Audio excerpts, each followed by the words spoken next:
all in. We also ask that God bless those who are currently struggling, especially those in Brazil, with the natural, somewhat human disaster that has happened recently, so that they may take this prayer and have strength to keep moving forward and inspire others to be as helpful as possible. And so be it. So be it. So real life. Okay, so thank you, Ivna, for that opening prayer. And without further delay, thank you all for coming. As people are trickling in, we're going to introduce our special guest for this morning, Peter Hayes. And today he's joining us from New Jersey and is going to talk to us about Faith Can Move Mountains, chapter 19 of the Gospel according to Spiritism. So Peter Hayes has been an active member of the Spiritist group Love and Light in Newark, New Jersey for over 20 years. He participates in the Tri-State Spiritist Federation and since 2021 has been appointed Director of Outreach in the United States Spirits Federation. He has been a speaker in several U.S. Spiritist symposiums and contributed to the USSF courses Initiation into Spiritism and Introduction to Mediumship. Peter loves to play guitar and regularly performs at a New Jersey nursing home. He has a background in theater as a playwright, literary manager, electrician, and carpenter. He published several children's books with his wife, Brazilian author Betty Rosenweg, through their company Sem Fronteiras Press, with publishers in Brazil, Colombia, and the US. Peter, thank you so much, my friend, for taking the time to be with us. I'm glad you could join us. The floor is yours. And if I may, before, have folks turn off your mics, okay? So Peter's not. Well, thank you all. It's a pleasure to be here. Faith Can Move Mountains, the title of chapter 19, is based on a moment when Jesus is approached by the father of a boy who's suffering from epilepsy.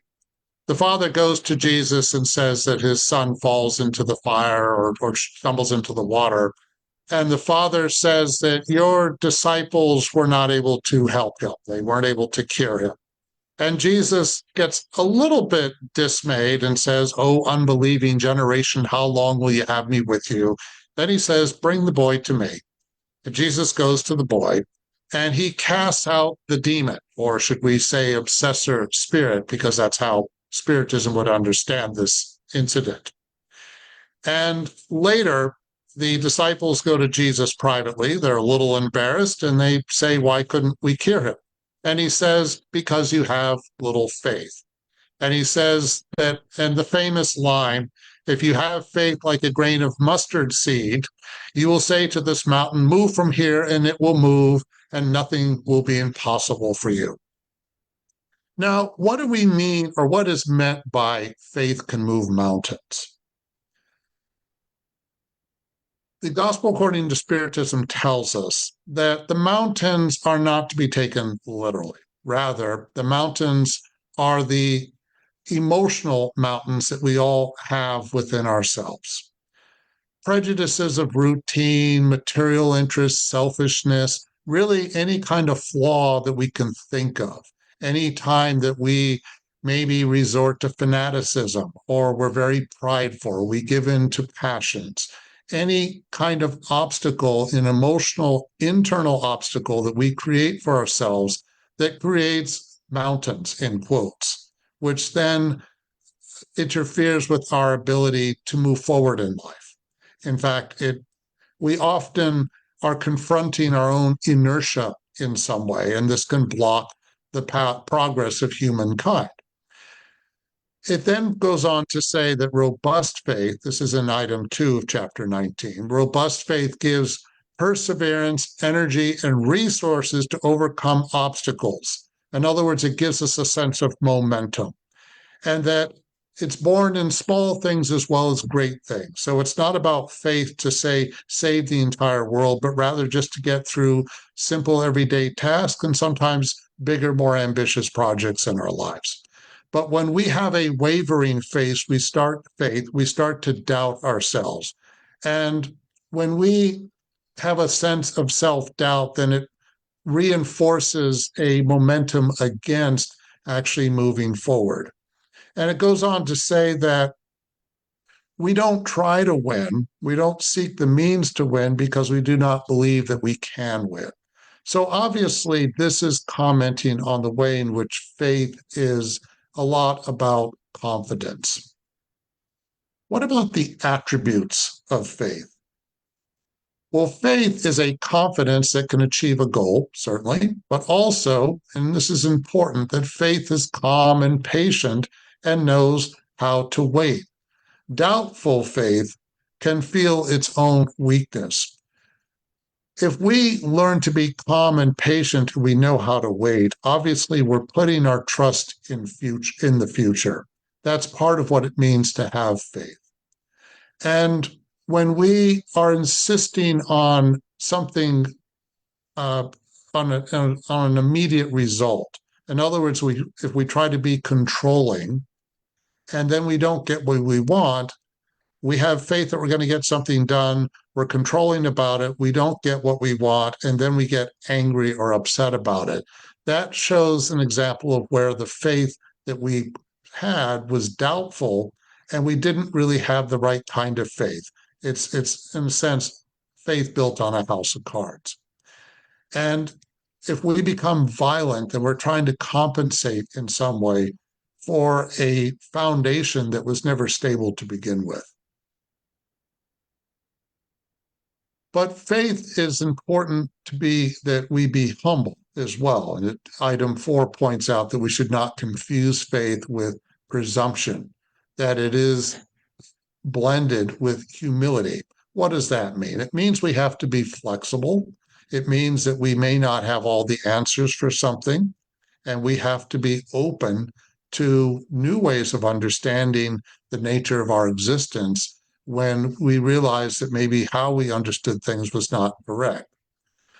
But also, again, we're not in control of a lot of things. We're in control of certain aspects of our lives, but there's so much about the nature of our existence that we have absolutely no control over. And that's why it says that when we have true faith, we're placing our trust in God, placing our trust in a higher power, however we understand God. And I'll say more about that in a bit. Because we understand that as mere instruments of the will of God, we can do nothing without the Creator. That's why the good spirits help us. So the good spirits, this is beginning to imply that when we put our trust in a higher power, we're collaborating with a realm that is beyond our immediate selves. Also, this implies that we are not isolated. We don't live in a vacuum. We're part of a greater realm of existence. We're interconnected. We're part of a much larger community. And of course, Spiritism emphasizes not only the physical world, but the non-physical world as well. But when we are presumptuous in some way, prideful, presumption in part can mean that we feel entitled. I believe I'm entitled to such and such, therefore I'm going to get it. And if I'm arrogant about it, prideful, in the negative sense, prideful, then, as this points out, is always chastised sooner or later by disappointment and failure inflicted upon it. So this is getting into cause and effect. What about the power of faith? In item 5, the power of faith receives direct and special application in magnetic action. Through it, humans are able to act on the universal cosmic fluid, modifying its qualities and giving it an almost irresistible impulsion. This is alluding to what Jesus was doing. For instance, when he healed the epileptic boy, he was driving out the obsessor spirit. You could use the word demon, as the Bible does, but it's an obsessor spirit. He was, in a sense, using magnetic action to remove the spirit. So Jesus was in collaboration with the universal cosmic fluid.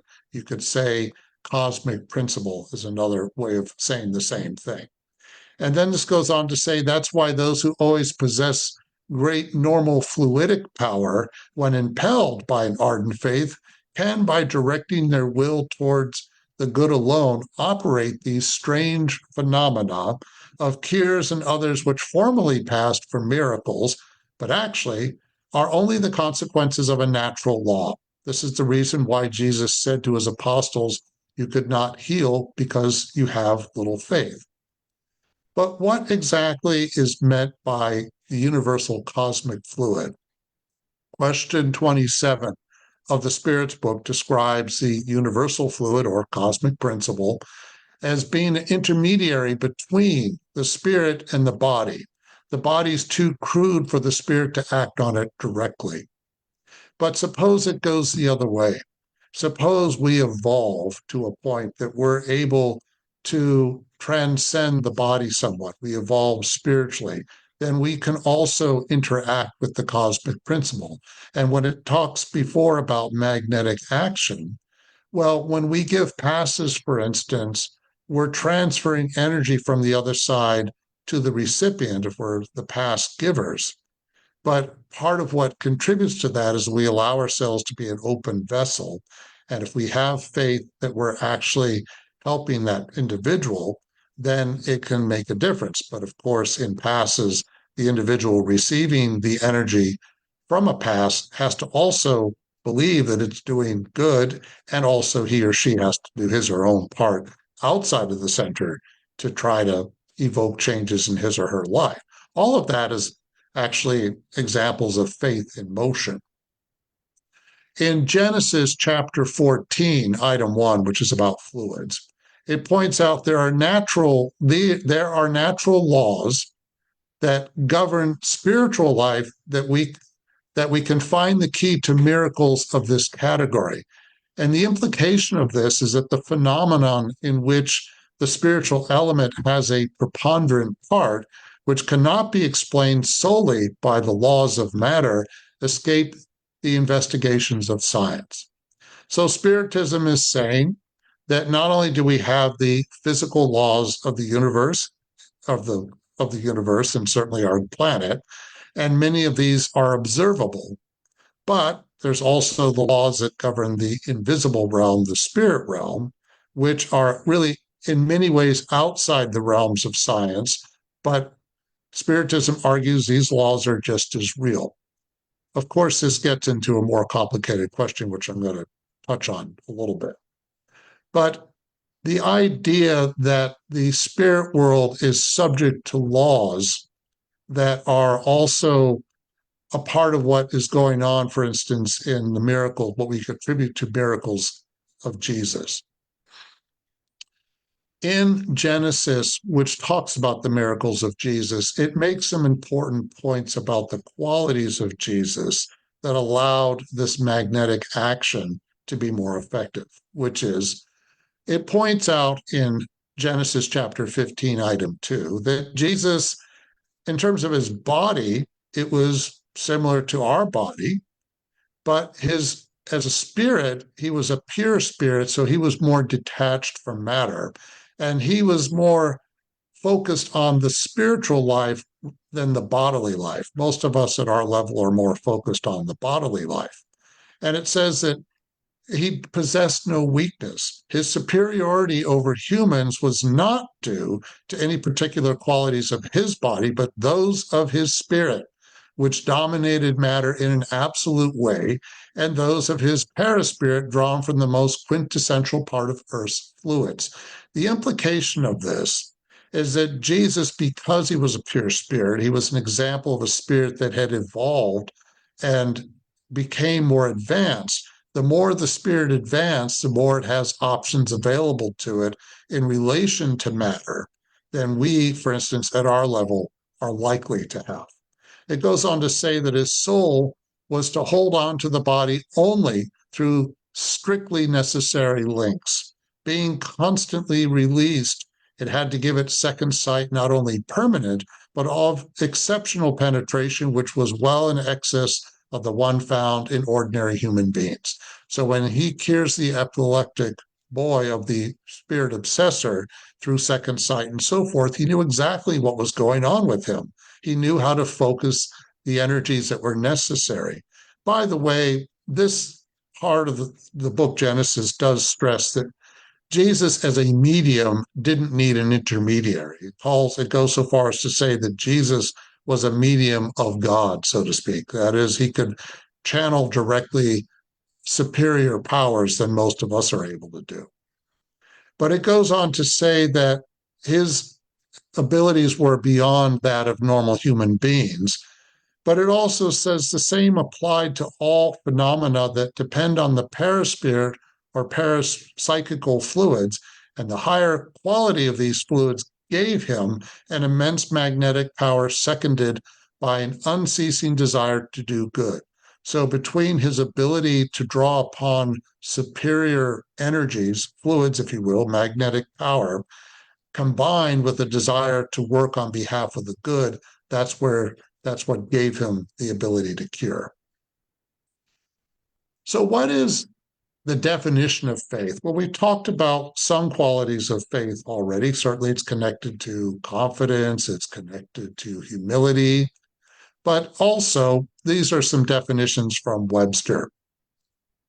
Well, this one's pretty straightforward. Allegiance to a duty or a person. In other words, faith has a lot to do with loyalty. Yes, you believe that someone is someone you should have allegiance to. Belief in and trust in God. This is what we're focusing more on. An external force or an inner experience. So, depending upon how we experience God, we experience God both internally and externally at the same time. Faith certainly implies that we have complete trust in something, doesn't matter what. A system of religious beliefs, yes, certainly so. A system of religious beliefs depending upon what those beliefs are. Sometimes that works well, and other times, depending upon the nature of the faith, that might cause issues. For instance, in religious faith, the state of unshakable faith, another section in chapter 19 of the Gospel according to Spiritism, it talks about the difference between reasoned faith and blind faith. And it divides faith in these two categories, that faith can be reasoned or be blind. And that by examining nothing, blind faith accepts without control the false as the true and collides at each step against evidence and reason. Pushed to excesses, it produces fanaticism. Pretty self-explanatory that this is when faith gets us into trouble. In fact, it can lead to all kinds of criminal behavior. When faith rests on error, it collapses sooner or later. Why? Because it's false. When based on truth, it is the only one assured of lasting into the future, for it has nothing to fear from the progress of enlightenment. So in the middle of the 19th century, in this passage from the Gospel according to Spiritism, there was already an acknowledgement of science, certainly, and the importance to have faith that's based on something that we know to be true.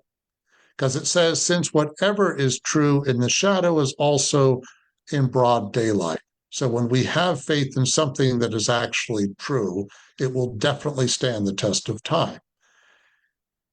This next sentence is a bit of a warning. Each religion claims to be in exclusive possession of the truth. One has to be careful of that because it's presumptuous. And then it goes on to say, to advocate blind faith on a point of belief is to admit your powerlessness to demonstrate that you are right. Now, I think, again, this comments about blind faith are interesting because it's something we're still struggling with to this day. There's a very well-known, very respected, very popular science book called The Selfish Gene by Richard Dawkins. Richard Dawkins is a fairly successful science writer. who specializes in evolution biology. He's also famously known as a very outspoken atheist.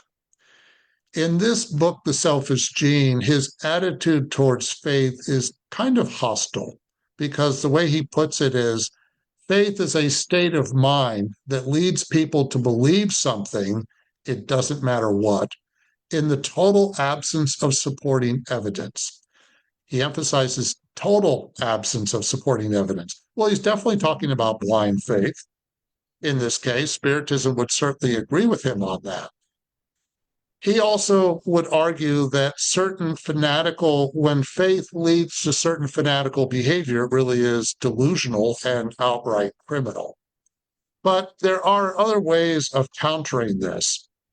There's a writer named John Lennox who's a Christian, but also has written a lot about God and science and so forth. And he challenges people like Richard Dawkins, who are very anti-religious in many ways.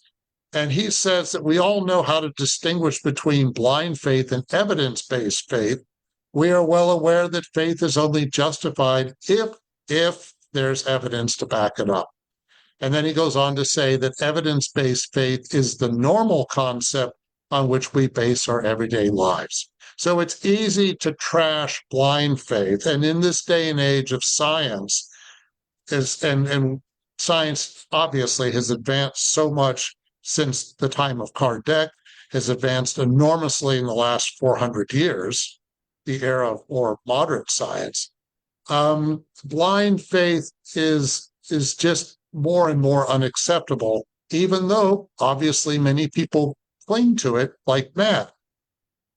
People who don't accept evolution, for instance. This is why people like Richard Dawkins are very vocal about atheism, because in battling people who want to suppress science education and science literacy because they believe in the literal interpretation of the Bible, which, by the way, Spiritism also rejects the literal interpretation of the Bible. The whole point of the gospel of Spiritism is to emphasize that the Bible should not be taken literally.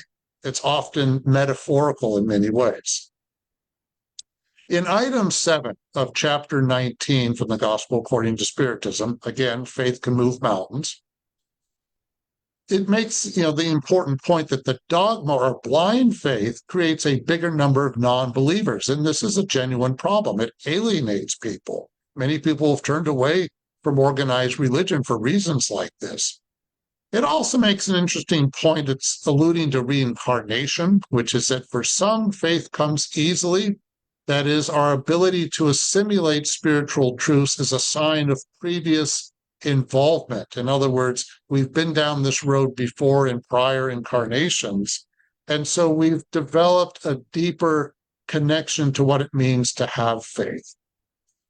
But there's an important point also made, which is that it is not up to faith to look for people, but for people to look for faith. And if they seek it with sincerity, they will most certainly find it. It's like a relationship with God. Is God always looking out for us? Well, we like to think so, yes.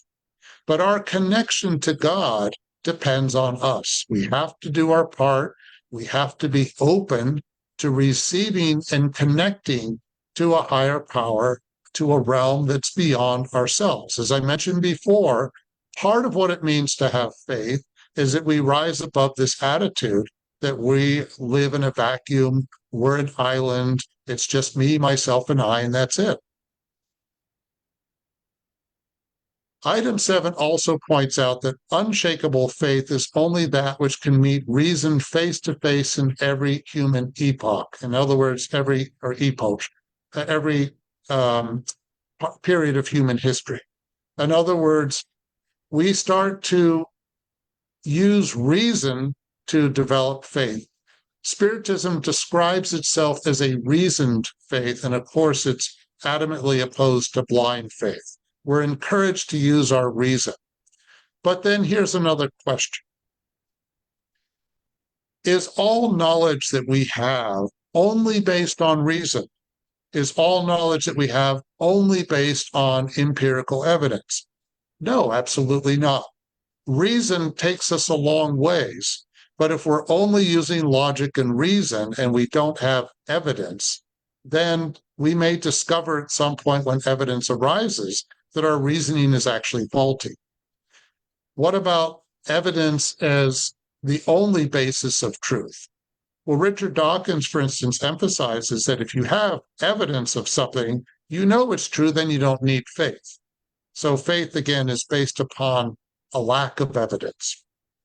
But does everything about the nature of our existence, everything about the knowledge we're capable of acquiring, does it all neatly fall into empirical evidence that can be verified again and again and again? No, not at all. So what are we to do with this? Well, this is an ongoing subject about how do we reconcile the difference between what we can prove versus what we can prove? And the things we can't prove at the moment, does that make them any less real? There's an interesting book here called War of the World Views that was co-written between Deepak Chopra, who's a well-known author, has written a great deal on spirituality, especially more with an Eastern religious vantage. And then Leonard Mlodinow, who's a well-respected physicist, taught at Caltech, taught at UC Berkeley, very prestigious institutions for physics, especially. And he co-wrote the book The Grand Design with Stephen Hawking, and he's also a bestseller of a book called The Drunkard's Watch, How Randomness Governs Our Everyday Lives. So Deepak Chopra and Leonard Mlodinow have different worldviews. Deepak Chopra believes we have consciousness, that consciousness can exist outside the human brain, that there's consciousness all around us, so to speak. Leonard Mlodinow does not necessarily believe in that. Leonard Mlodinow is not as likely to believe in the traditional God, as God is often interpreted, but also questions if there's causality in the universe. And Leonard Mlodinow is someone who doesn't necessarily believe in the immortality of the soul either. He makes a point, though, about faith. There are times when both these authors, they go back and forth in their chapters, and sometimes they begin to agree on certain things, and other times they really don't. And they confront each other a lot. But Leonard Mlodinow points out about faith, and it's an interesting comment. He says, whenever we have difficulties, challenges, or uncertainties, it can be helpful to hold beliefs that stretch beyond that which we know without question to be true. Faith, as William James put it, can be a great working hypothesis. This is as true for scientists as it is for anyone else. So if we were to assume that faith is only for those who don't have evidence and it's for, people who are more religious and therefore we can poo-poo faith, Leonard Mlodinow, and I think many scientists would agree with this, are saying no, faith does play a role in our lives. He says, in fact, it's important for scientists to formulate such a working hypothesis, in other words, faith, and then be willing to jettison them if they aren't borne out, because if we didn't, we would never move forward in our knowledge of the universe. So he's saying, look, there are lots of times when physicists spend a lot of hours toiling away at complex mathematics, and they may or may not come up with a solution. But faith is what drives them to keep going. Certainly Thomas Edison was driven by faith because he spent hours and hours and hours trying out thousands of ways to accomplish his experiments that simply didn't work. But he had the faith that he would find a solution. But then Leonard Mlodinow does criticize Deepak Chopra because he says, but working hypotheses like Deepak's, which insist on the primacy of an immaterial world, or like the beliefs of those who deny evolution or embrace supernatural miracles, are at odds with our knowledge of the world, often in active conflict with the physical laws that govern. Hence, they are flawed. So, he doesn't agree with everything that Deepak Chopra is arguing. I don't think Deepak Chopra, by the way, believes in or denies evolution, but he's sort of lumping Deepak Chopra in with people who are more creationists And that's not entirely fair, but he is challenging the idea of whether or not there is a immaterial world that's very active. Deepak Chopra, however, makes an important point, which is to deny the worth of the subjective experience is to dismiss most of what makes life worth living. Love, trust, faith, beauty, awe, wonder, compassion, truth, the arts, morality, and the mind itself. So Deepak Chopra is arguing that not everything boils down neatly to empirical evidence, as suggested before. Why am I talking about all this? Because part of this is when we think about faith, it is a belief system. What kind of belief system do we have? And Spiritism often encourages us to be responsible, to embrace responsibility. And you could add to it that we have a responsibility to develop a emotional, spiritual belief system that is based on a solid foundation. Because the more Spiritism has evidence, the better. Evidence-based faith is better than blind faith, needless to say. Reasoned faith is not the same as evidence-based faith per se, but the two of them in combination, and not 100% of one or the other, is very effective. And hopefully, the more proof we get for things as we move forward, the better. But again, what is our foundation, our belief system based on? And I raise this question because I think that's why the parable of the barren fig tree just happens to be in chapter 19 from the Gospel according to Spiritism, Faith Can Move Mountains. The parable, and again, it's a parable, which means it's not real, but the parable is that Jesus and his disciples were on their way to Bethany and they passed by a fig tree, and Jesus is hungry, so he's looking at the fig tree to see if there's any fruit. There is no fruit because the fig tree is not in season to bear fruit. And Jesus looks at the fig tree and says, "May you never bear fruit ever again." Well, the next day they pass by the fig tree and the fig tree is completely withered. And Peter, who remembered what Jesus said the day before, said, "Look, Rabbi, the fig tree that you cursed, look what happened to it." And then Jesus, interestingly, says, and he's talking about faith, "Truly I say to you, whoever says to this mountain, be taken up and thrown into the sea, and does not doubt in his heart, but believes that what he says will come to pass, it will be done for him." Now that's similar to what he was saying before about faith moves mountains. And again, we're talking about emotional mountains. But he also adds something else to this too. He says, "Therefore I tell you, whatever you ask in prayer, believe that you have received it and it will be yours. And whenever you stand praying, forgive if you have anything against anyone, so that your Father also, who is in heaven, may forgive you your trespasses." He emphasizes praying for forgiveness. The cornerstone of Christianity is based on forgiveness. It's like the fundamental point of Christianity, forgiveness. But he's also talking about cause and effect. Do we have absolute 100% empirical proof that cause and effect exists? No, not really. But we certainly experience a lot of things that lead us to believe that there's something credible to this. And yet Jesus is saying, when you have faith, you're connecting again to a higher power.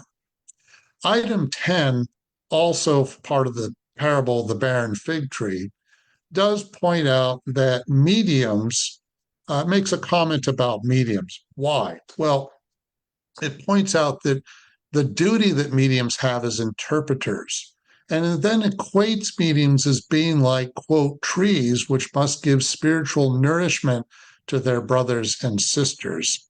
That's because in a mediumistic meeting, as typically carried out at a Spiritist center, mediums, of course, are giving passivity to spirits that are in need of help.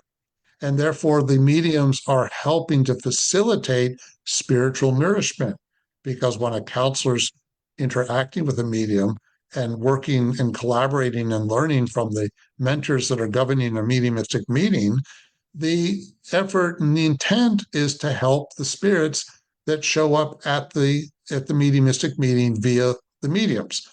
The spirits are being helped in the mediumistic medium that don't show up through mediums. But when a medium doesn't do this part, if a medium is not using his or her mediumship properly, it can be lost. Therefore, the medium is like a fig tree, a barren fig tree. The barren fig tree is a metaphor for when we use our attributes. Do we use our attributes? We have qualities, capabilities that we choose not to use or fail to use.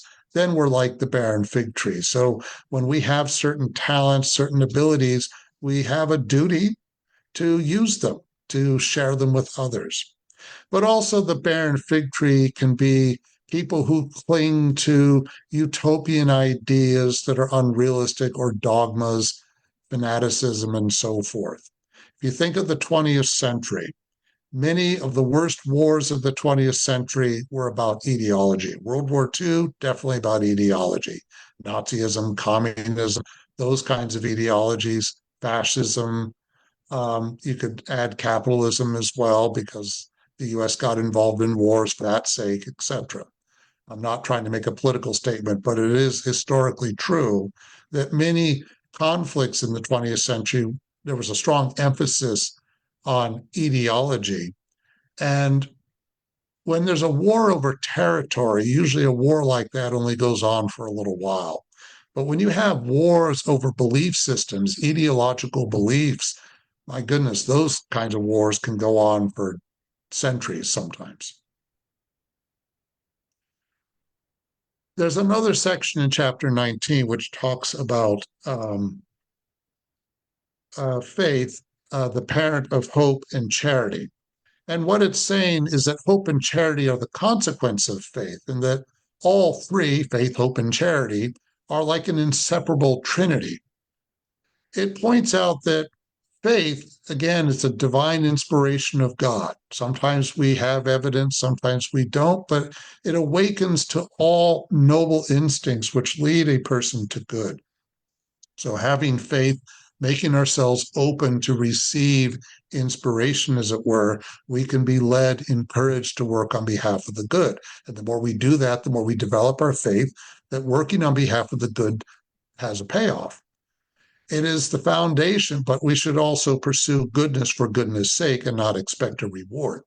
It goes on to say it is the foundation for a person's spiritual renovation. Therefore, its foundation must be strong and durable. Again, to repeat a previous point, if the slightest doubt can shake it, it will become the edifice, a building, like a house of cards, that you build on it. What will become of it? So build up this edifice on an unshakable foundation. May your faith be stronger than the sophistry and taunt of unbelievers. If people ridicule us for what our faith is based on, well, our faith is deeper when we can stand the ridicule of people. If people are ridiculing us and we're reasonably certain that they're not correct in their ridicule, first of all, if they are correct, you would think they would not be ridiculing us, they would be more compassionate. But suppose people ridicule us because they don't understand us for our belief system. Well, if we believe in our belief system and we have a solid foundation which to believe, it's based on reason, evidence, etc., then if people ridicule us, we shouldn't be shaken by that. Jesus didn't change just because everybody betrayed him. So that's the point. Item 11 goes on to say, therefore, have faith in all that is beautiful and good in its purity and its reasoning. Do not admit faith without verification. Again, repeating an important point. A blind child born of blindness. Love God, but understand why you love it. What does it mean to love God? Maybe we know the answer to that and maybe we don't. It may be something that takes us an enormous amount of time, a very long journey for us to really appreciate and understand why we should love God with all of our heart, all of our soul, all of our mind, and so forth. But to believe in God's promises, but know why you believe. So again, we're encouraged to believe, to have faith, but we should have an idea for why we have this faith. What's it really based on? There's also divine faith and human faith. Divine faith, again, is more worldly, divine, of course. And then human faith is more of an earthly nature, more internal, you could say. Divine faith is more external. And in item 12, it says that faith has only been understood from the religious perspective, but Christ showed what humans can do when they have faith, that is, the will to want, and the certainty that this can achieve its fulfillment. Did not the apostles work miracles? Well, remember, the apostles struggled to cure the boy with epilepsy, and Jesus pointed out they didn't have faith. But if we look at people, the apostles like Peter, his journey through faith, there's a lot of moments where we see him developing a relationship with faith. The famous moment where Jesus walks on water, it's mentioned in Mark and Luke, if I'm not mistaken, or John, actually, I apologize. But it's in Matthew's, the only one where when Jesus walks on water, Peter goes out to join him. Jesus says to him, come, when Peter says, can I join you? And Peter starts to walk on water, we are told. But the minute there's an extra storm kicking in, Peter starts to panic. He goes, oh my God. And what happens? Boom, he sinks. And Jesus says, oh, ye of little faith. So Peter started to have faith, but then he kind of lost it and down he goes. But Peter's journey with faith is very informative, because when Jesus tells Peter that he's going to deny him 3 times during the Last Supper, and Peter says, no, I'd never do that. Well, when Jesus is arrested, Peter does deny Jesus 3 times, and then the crow cocks, which Jesus predicted, and Peter goes, oh my God, what did I just do? And then he feels deeply ashamed. And then he's beginning to develop a deeper connection to what it really means to trust in Jesus and have faith. And then in Acts of the Apostles, when Jesus has already left them, not, but left them in flesh.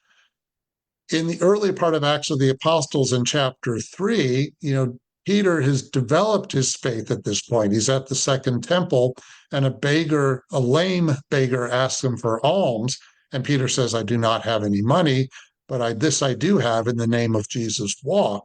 And he pulls and gently guides the beggar right up, and he's able to walk. And the beggar goes into the Second Temple with him, which everybody notices. So Peter did develop faith, and his journey with faith, again, is very informative about that. And item 12 also points out that now what were such miracles, if not natural effects whose cause was unknown to humans, but which is largely explained today and which will be completely understood through the study of Spiritism and magnetism. So Peter, again, was drawing upon the universal fluid. He was beginning to learn how to do this because he was elevating spiritually, so it became more possible. I'm starting to wrap up here. At the very end, we can ask the question, what is faith? Well, I've offered some explanations and ideas on it. But in Genesis chapter 14, item 12, it makes the comment that people are right to say faith is vanishing, but it is the faith in everything that shocks common sense and reason that is vanishing. Blind faith, in other words. Faith like that, which once in ancient times said, quote, the gods are vanishing. In other words, believing in mythological gods. That's vanishing. But faith in serious things, faith in God and immortality is always alive in the heart of humans. Most people do believe in God. Actually, that's been studied. The overwhelming fact, Leonard Mlodinow in that book, War of the World Views, points out that most people believe in God. It is part of our instinct, if you will. Is it delusional? Well, as he also points out, science can neither prove nor disprove that God is a delusion. So it's a state of existence that is beyond the realm of verifiable. So yes, it is an act of faith. What about immortality? Well, having faith in immortality means we believe there is a future. And when you believe there is a future, it changes everything about how we function in our day-to-day lives. And this goes on to say that if it had been stifled, faith had been stifled under the imperial stories that overburdened it, it will rise strong again as soon as it is cleared, as the withered plant rises as soon as it sees the sun. So there's this image that faith is like a plant that engages or gravitates towards the sun. And this is connected to a final point that I'm going to make in chapter 19 of the gospel, in which faith is something that it's like a seed within us. It's something that is almost, you could say, hardwired in us. Faith is the innate feeling that exists in every human being of their future destiny. It is the awareness that they have immense faculties whose germ, seed, has been deposited in them. Again, there's that image of that. In latent state at first, and which must hatch and grow through each person's act of will. So allowing ourselves to let faith germinate, but of course we have to cultivate faith by embracing reason, finding as much evidence as we can, then we build a more solid foundation. I'd like to thank all of you for listening.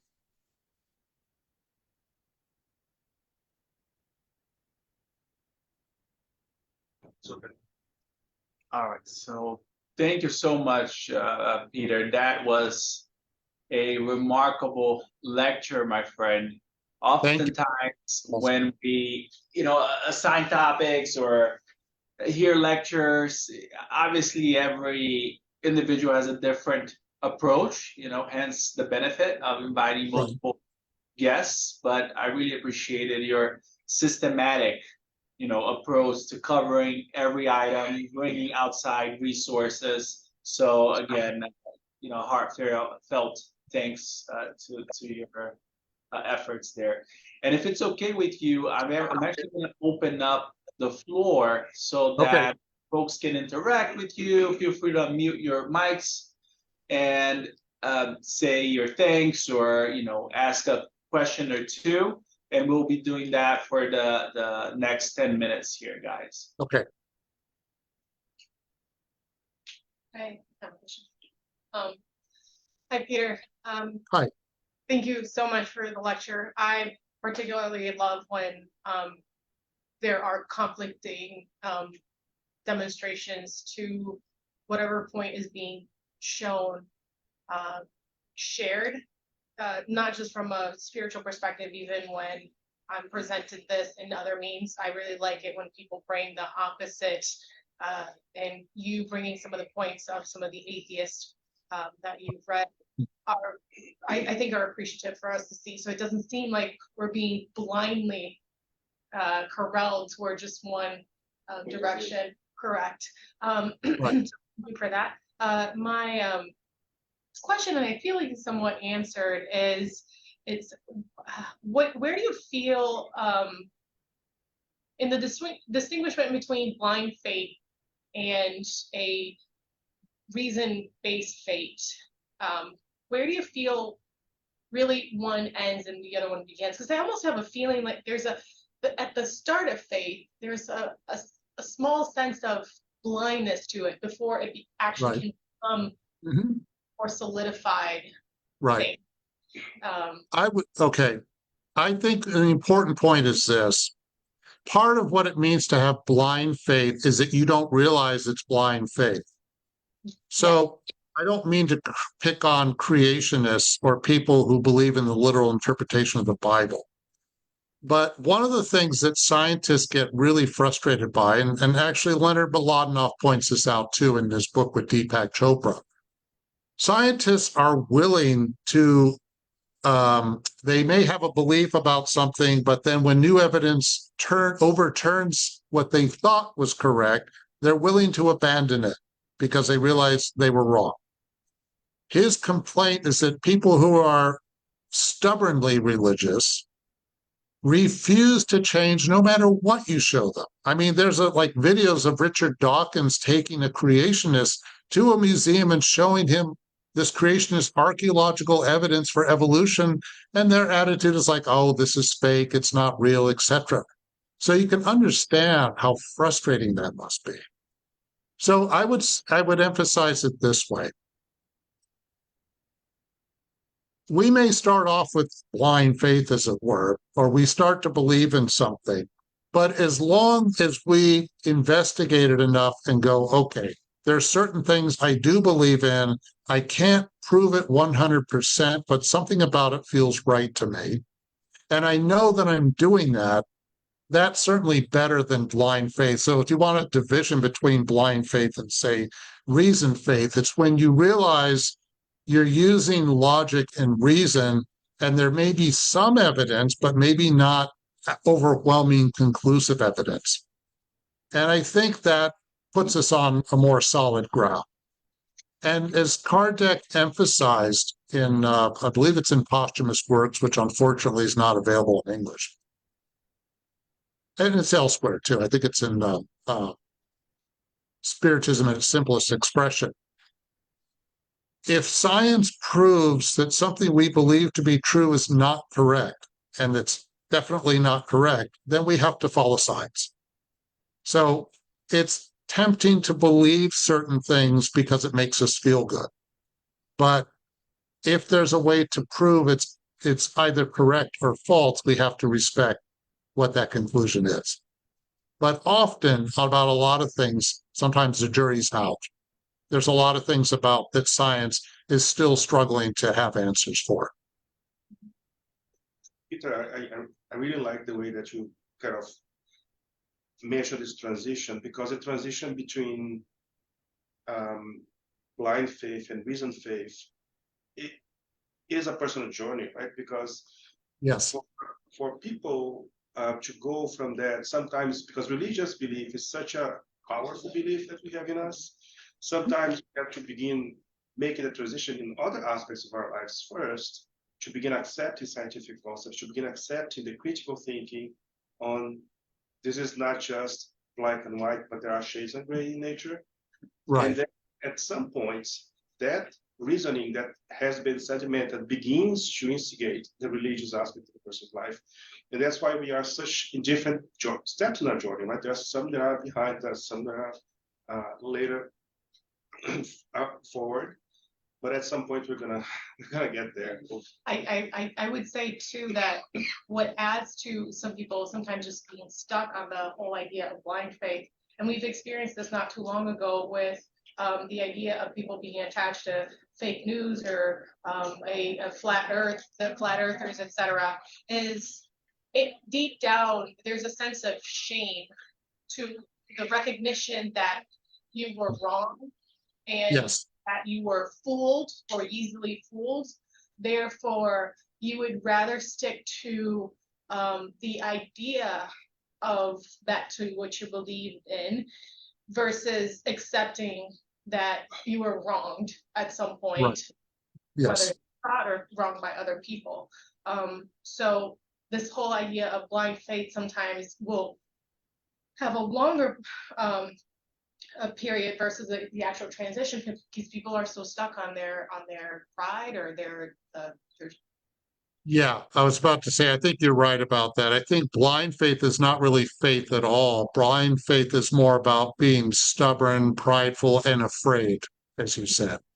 Um, I'm, oh gosh, this was years and years and years ago, but I remember seeing a documentary on fundamentalism, people who believe in the literal interpretation of the Bible. And it so happened they were interviewing the sister of a guy named Howard Hunt.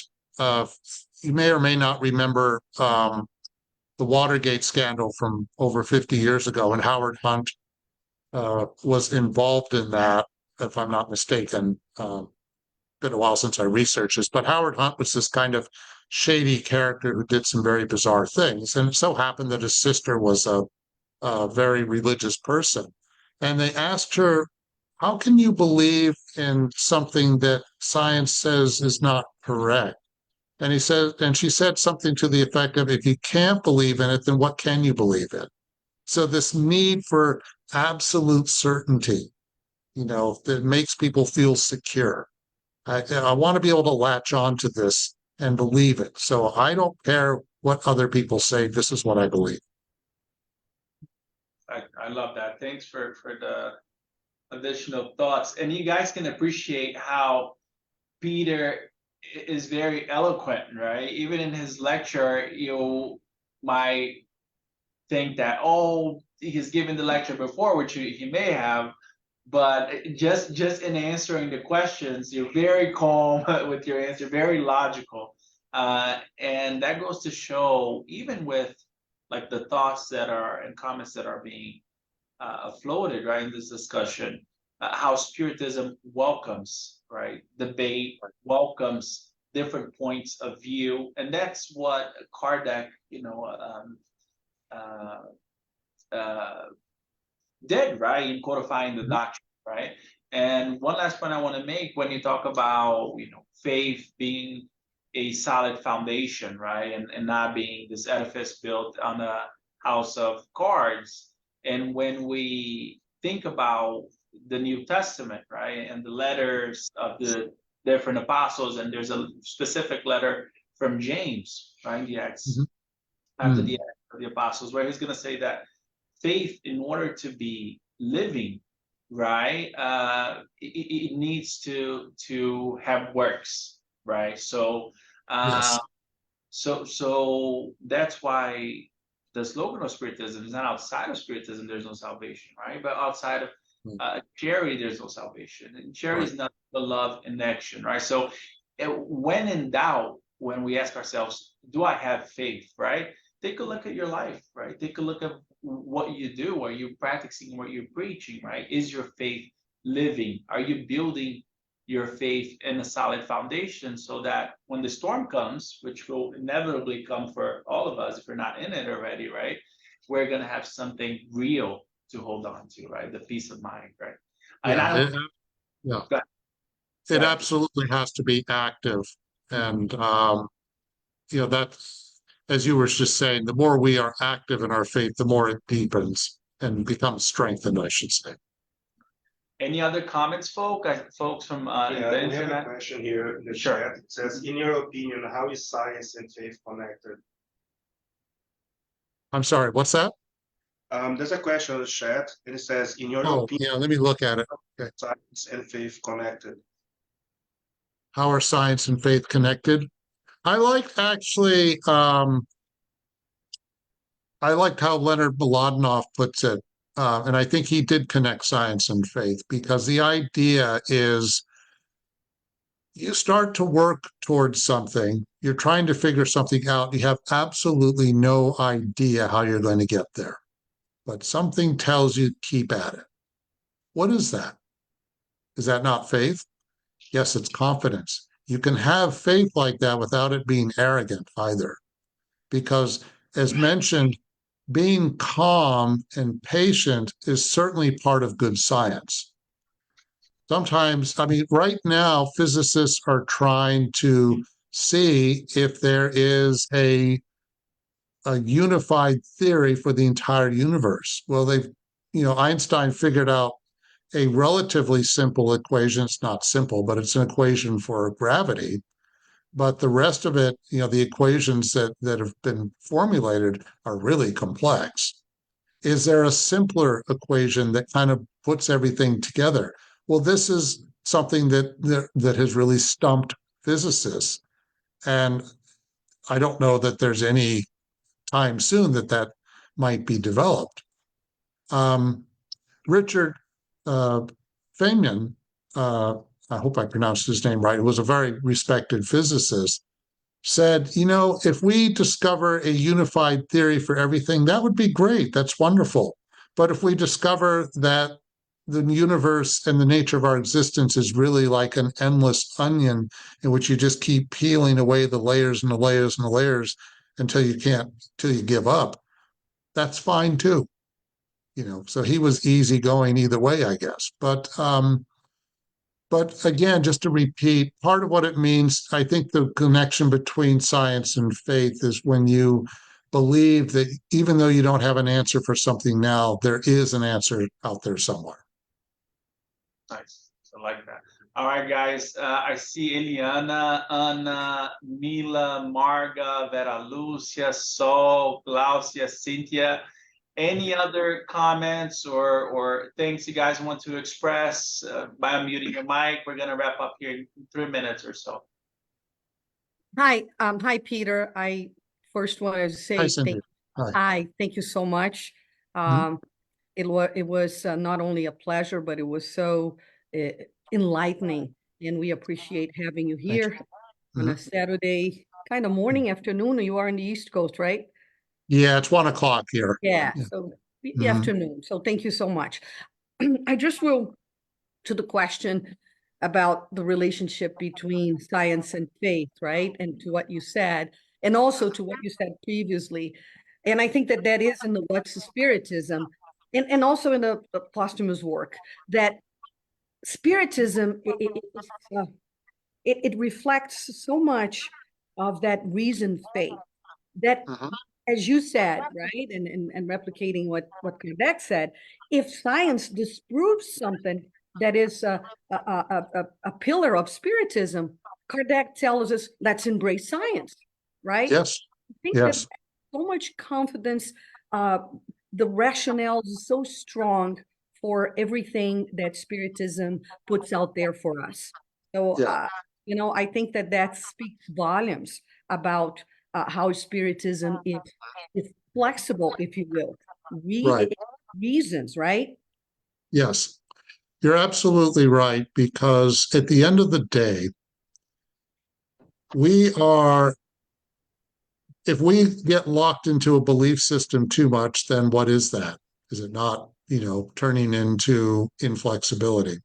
But also, we are at the mercy of our ability to perceive, and the human's ability to perceive reality has its limitations.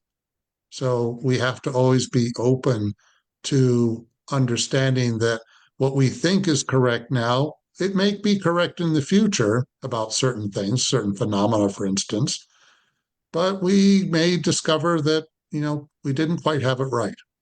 And if Spiritism embraces science as it says it does, then Spiritists have to be open to that possibility. Nice, guys. Well, thank you so much again, Peter. Thank you, everybody, for joining. And not to put you on the spot here, because I know Mhm. we agreed on this. He is going to circle back and we'll talk about the best timing for this to give us another lecture. So, and we're going to make this available to other people online as well. And you can look at the comments. I see them popping up. Yeah. People are thanking you for the lecture. Okay. Having said that, Peter, would you do the final prayer for us and wrap us up? Sure. I just want to thank all of you for having me. It's been a pleasure to be your guest at this. Thank you. Okay, if you can, let us close our eyes.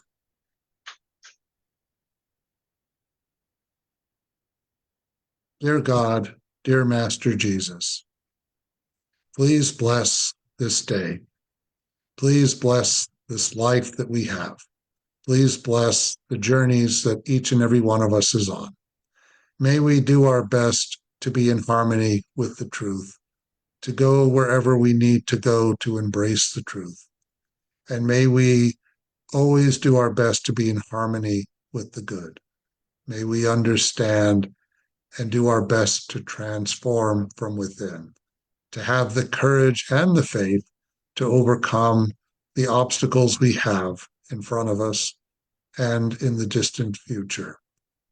May we have the courage and the strength to move through life with a sense of peace and gratitude.